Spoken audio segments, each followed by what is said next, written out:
આજે ગાંધીનગરમાં કેબિનેટની બેઠક મળશે અને મુખ્યમંત્રી ભૂપેન્દ્ર પટેલની અધ્યક્ષતામાં આ બેઠક મળશે.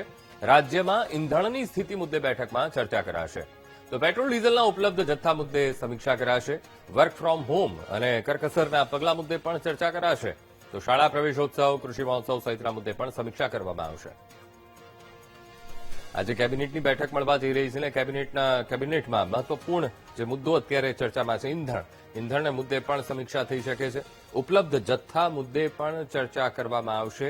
હવે આગળ રણનીતિ શું અપનાવવી, કેવા નિયમો લાવવા, એ મુદ્દે પણ ચર્ચા કરવામાં આવશે. તો શાળા પ્રવેશોત્સવ, કૃષિ મહોત્સવ સહિતના મુદ્દે પણ સમીક્ષા કરવામાં આવશે. સીએમની અધ્યક્ષતામાં કેબિનેટની બેઠક મળવા જઈ રહી છે ગાંધીનગરમાં આજે, અને મહત્વપૂર્ણ મુદ્દાઓ ઉપર આજે ચર્ચા એ કરવામાં આવશે. ઇંધણના મુદ્દે પણ ચર્ચા થશે. ઉપલબ્ધ જથ્થાને લઈને પણ સમીક્ષા કરવામાં આવશે.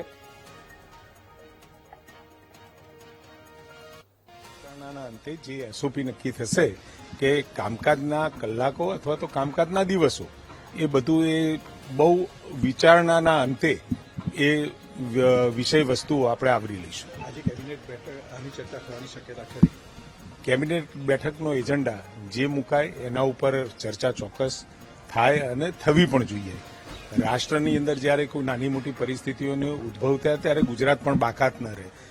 અને આદરણીય પ્રધાનમંત્રીના મોદી સાહેબના જે સૂચનો છે, ભારતની આર્થિક લિક્વિડિટી જળવાઈ રહે અને ક્યાંય દેશ આટલા બધા વર્ષોની મહેનત પછી આપણે જે પરિસ્થિતિ ભારતમાં ઉત્પન્ન થઈ છે અને ગુજરાતમાં પણ 25-30 વર્ષનો અથાગ મહેનતના કારણે અત્યારે જે પ્રગતિના પંથે છીએ, તો એને સાચવવા માટે અને એ પ્રવાહિતા વિકાસની પણ જળવાઈ રહે એના માટેનો પ્રયત્ન કરવો.